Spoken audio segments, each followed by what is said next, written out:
السلام علیکم ناظرین۔ اردن میں گزشتہ دنوں ایک عجیب واقعہ رونما ہوا، نہایت ہی عجیب۔ ابو انس ایک نیک تاجر تھا۔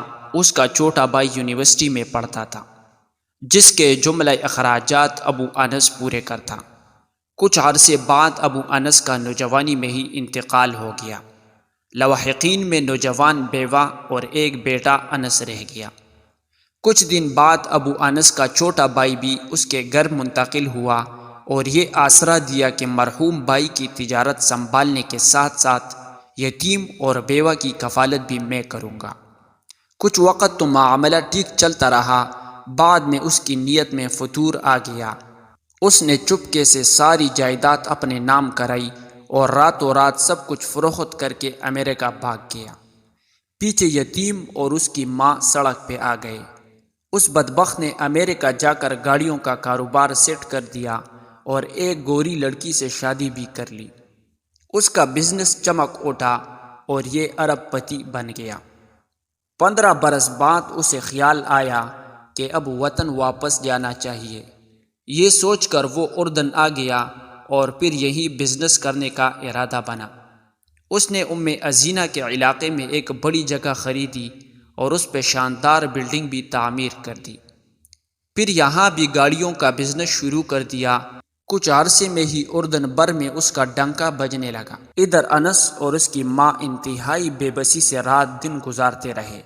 ایک خیراتی ادارے کے تعاون سے انس نے تعلیم حاصل کی اور اب وہ شادی کر کے نوکری بھی کرنے لگ چکا تھا۔ غربت کے باوجود وہ اپنی ماں کا بہت خیال رکھتا، مگر بدبخت چچا کو کبھی اس کا خیال ہی نہیں آیا۔ لیکن انس اور اس کی ماں کو سب معلوم تھا کہ وہ حرام خور چاچا واپس آ چکا ہے۔ ایک دن ماں نے بیٹے سے کہا کہ ہمت کرو، جاؤ اپنے چچا کے پاس اور اس سے اپنے باپ کے مال کا کچھ حصہ مانگو۔ ماں کے کہنے پہ انس چچا کے شو روم میں پہنچ گیا، مگر چچا نے کٹور دلی کا مظاہرہ کر کے اسے بھگا دیا اور کہا کہ آئندہ ادھر کا رخ بھی کیا تو گرفتار کرا دوں گا۔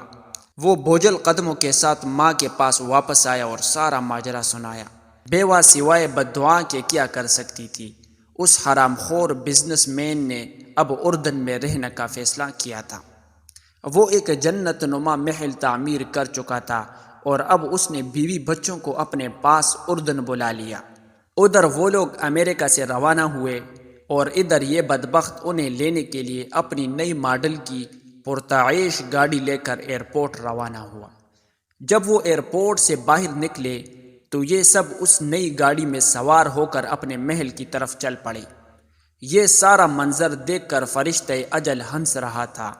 جیسے ہی ان کی گاڑی مین سڑک پہ پہنچی تو ایک تیز رفتار ٹرالر نے اسے رون ڈالا اور انس کا حرام خور چاچا اپنی امریکن بیوی اور دونوں بچوں کے ساتھ ٹکڑے ٹکڑے ہو گیا۔ پیچھے اس کا سوائے انس کے کوئی نہیں تھا، یہی اکلوتا وارث۔ اب اس کا محل، شو روم اور بزنس بیٹے بیٹائے انس کے جولی میں گر گیا۔ کیسا عجیب معاملہ ہے رب کریم کا!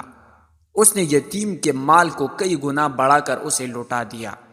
وہ مظلوم کی دعا ضرور سنتا ہے، اگرچہ اس کے ظاہر ہونے میں 15 برس بھی لگ جائے۔ دوسرا یہ کہ وہ ظالم کو ڈیل ضرور دیتا ہے، لیکن جب پکڑتا ہے تو سامان عبرت بنا کر چھوڑتا ہے۔